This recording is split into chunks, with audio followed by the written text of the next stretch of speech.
بسم اللہ الرحمن الرحیم۔ آخر حضرت علی کی بہن نے حضور صلی اللہ علیہ وسلم سے نکاح کرنے سے کیوں انکار کیا؟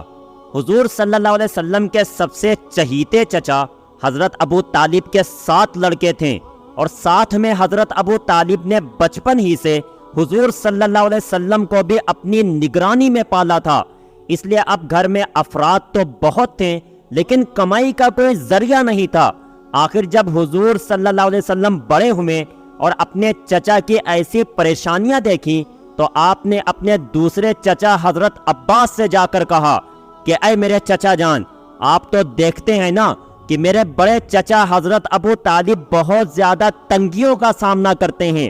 گھر میں کھانے کو کچھ نہیں ہوتا، اس لیے میں چاہتا ہوں کہ ہم دونوں مل کر ان کی کچھ مدد کریں اور ان کے لڑکوں میں سے کسی 1 یا 2 کو اپنی کفالت میں لے کر ان کے کھانے پینے کا انتظام کریں۔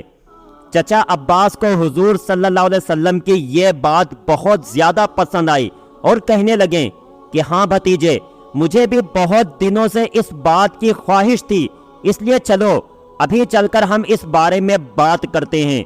اور پھر حضور صلی اللہ علیہ وسلم اپنے چچا عباس کے ساتھ حضرت ابو طالب کے گھر پہنچے اور کہنے لگے کہ اے میرے چچا جان، ہم آپ کے پریشانی و تنگ حالی کو دیکھ کر اکثر رنجیدہ رہتے ہیں، اس لیے آپ اپنے لڑکوں میں سے کسی کو بھی ہماری کفالت میں دے دیں۔ تو یہ سن کر حضرت ابو طالب نے جواب دیا کہ میرے چھوٹے بیٹے عقیل کو چھوڑ کر تم جسے چاہو اسے لے سکتے ہو۔ تو حضور صلی اللہ علیہ وسلم نے حضرت علی کو اور حضرت عباس نے جعفر طیار کو اپنی کفالت میں لے لیا۔ وقت گزرتا گیا، اب کیونکہ حضور صلی اللہ علیہ وسلم کا بچپن بھی حضرت ابو طالب کے گھر گزرا تھا اور شادی تک آپ صلی اللہ علیہ وسلم اپنے چچا حضرت ابو طالب ہی کے ساتھ رہیں، تو اسی لیے حضور صلی اللہ علیہ وسلم کو اپنے چچا کی لڑکیوں میں بڑی لڑکی حضرت ام ہانی سے بہت زیادہ لگاؤ تھا، اور خود حضرت ام ہانی بھی حضور صلی اللہ علیہ وسلم کے اچھے اخلاق کی وجہ سے آپ سے بہت محبت کرتی تھی، اور زندگی کی آخری سانسوں تک ان کے اندر یہ محبت قائم رہی۔ حضرت ام ہانی کا اصلی نام فاختہ تھا، وہ حضرت علی و جعفر طیار جیسے بڑے صحابہ اکرام کی سگی بہن تھی۔ حضرت خدیجہ رضی اللہ عنہا سے نکاح سے پہلے حضور صلی اللہ علیہ وسلم نے حضرت ام ہانی کے لیے نکاح کا رشتہ ان کے والد حضرت ابو طالب کے پاس بھیجا، لیکن حضرت ابو طالب نے یہ کہتے ہوئے انکار کر دیا کہ میں ام ہانی کے رشتے کی بات قریش کے ایک خاندان سے کر چکا ہوں، اس لیے اب میں اپنی بات سے مکر نہیں سکتا۔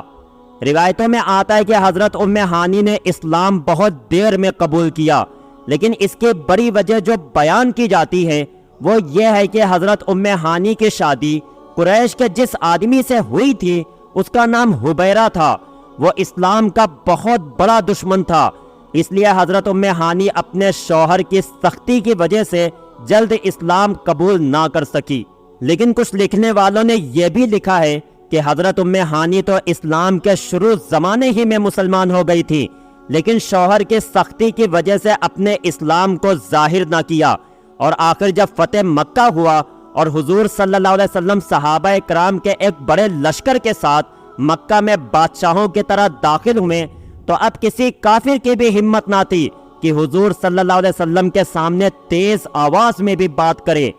تو اس لیے اس موقع پر بہت سے کافر مکہ چھوڑ کر بھاگ گئے۔ انہی میں حضرت ام ہانی کا شوہر حبیرہ بھی تھا۔ فتح مکہ کے بعد کسی مشرک و کافر سے نکاح کرنا حرام کر دیا گیا، اس لیے حضرت ام ہانی نے اپنے شوہر کو چھوڑ دیا اور مدینہ آ کر ایک بیوہ عورت کی طرح زندگی گزارنے لگیں۔ کافر شوہر سے چھٹکارے کے بعد حضرت ام ہانی نے اپنے اسلام کا کھلے طور پر اعلان کر دیا۔ فتح مکہ والے دن حضور صلی اللہ علیہ وسلم حضرت ام ہانی کے گھر میں رکے تھے، اور آپ نے وہاں غسل فرما کر 8 رکعت چاشت کی نماز پڑھی۔ صحیح روایتوں سے ثابت ہے کہ حضور صلی اللہ علیہ وسلم کو جس رات معراج پر بلایا گیا تو اس رات آپ صلی اللہ علیہ وسلم حضرت ام ہانی ہی کے گھر میں سوئے ہوئے تھے۔ حضرت خدیجہ رضی اللہ عنہا کی جب وفات ہوئی تو اس وقت حضور صلی اللہ علیہ وسلم کی سب سے چھوٹی بیٹی حضرت فاطمہ گود میں تھی، اس لیے حضور صلی اللہ علیہ وسلم کی چچا زاد بہن حضرت ام ہانی ہی نے حضرت فاطمہ کے ایک لمبے زمانے تک تربیت و دیکھ بھال کی، اسی لیے حضرت فاطمہ رضی اللہ عنہا بھی حضرت ام ہانی سے دل و جان سے محبت کیا کرتی تھیں۔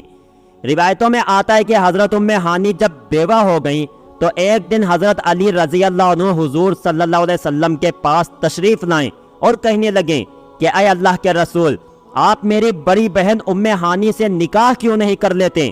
تو حضور صلی اللہ علیہ وسلم نے حضرت علی کی بات کو پسند فرمایا اور حضرت ام ہانی کو نکاح کا پیغام بھیج دیا، لیکن حضرت ام ہانی نے آپ صلی اللہ علیہ وسلم سے نکاح کرنے سے صاف انکار کر دیا۔ جس وقت حضور صلی اللہ علیہ وسلم نے حضرت ام ہانی رضی اللہ عنہا کو نکاح کا پیغام بھجوایا تو حضرت ام ہانی نے جواب میں فرمایا کہ محمد صلی اللہ علیہ وسلم کا حق بہت زیادہ ہے اور میں ایک بچوں والی عورت ہوں، میرے بچے یتیم ہو چکے ہیں، اس لیے مجھے ڈر لگتا ہے کہ اگر میں نے حضور صلی اللہ علیہ وسلم سے نکاح کیا تو میرے یتیم بچوں کو پھر میری طرف سے وہ حق نہیں مل پائے گا جو ایک ماں کی ذمہ داری ہوا کرتی ہے، اور اگر حضور صلی اللہ علیہ وسلم سے شادی کے بعد میں اپنے بچوں کا حق ادا کرنے میں لگ گئی تو مجھ سے حضور صلی اللہ علیہ وسلم کا حق ٹھیک سے ادا نہیں ہو پائے گا، جو کہ میرے لیے محرومی کا سبب بن سکتا ہے۔ تو جب حضور صلی اللہ علیہ وسلم کو حضرت ام ہانی کے اس جواب کی خبر ہوئی تو آپ صلی اللہ علیہ وسلم فرمانے لگے کہ قریش کی عورتیں بہت بہادر اور سمجھدار ہوا کرتی ہیں، کیونکہ قریش کی عورتیں اپنے شوہر کی خدمت بھی بہتر طریقے سے انجام دیتی ہیں اور اپنے بچوں کی پرورش بھی بہت اچھے طریقے سے کرتی ہیں۔ اور پھر اس کے بعد حضرت ام ہانی ساری عمر ایک بیوہ عورت ہی کی طرح زندگی گزارتی رہیں۔ حضرت ام ہانی کی عمر اور حضور صلی اللہ علیہ وسلم کی عمر تقریباً قریب ہی تھی، لیکن حضور صلی اللہ علیہ وسلم کی وفات کے بعد حضرت ام ہانی کافی دنوں تک زندہ رہیں اور ان سے تقریباً 45 سے زیادہ حدیثیں مروی ہیں۔ وہ حضور صلی اللہ علیہ وسلم کے خوبصورت چہرے کی تعریف بڑے ہی انوکھے انداز میں بیان کرتی تھیں۔ پیارے دوستو، امید کرتا ہوں کہ آج کی یہ ویڈیو آپ کو بہت پسند آئی ہوگی۔ ویڈیو پسند آئی ہو تو لائک کر کے چینل کو ضرور سبسکرائب کر لیں اور جاتے جاتے ایک کمنٹ کر کے ضرور بتانا کہ آخر آپ کو یہ ویڈیو کیسی لگی۔ السلام علیکم۔ اسلام کے ہیں یہ حرف جلی، بو بکر عمر عثمان علی، بو بکر عمر عثمان علی، کہتے ہیں انہیں یاران نبی، بو بکر عمر عثمان علی، بو بکر عمر عثمان علی۔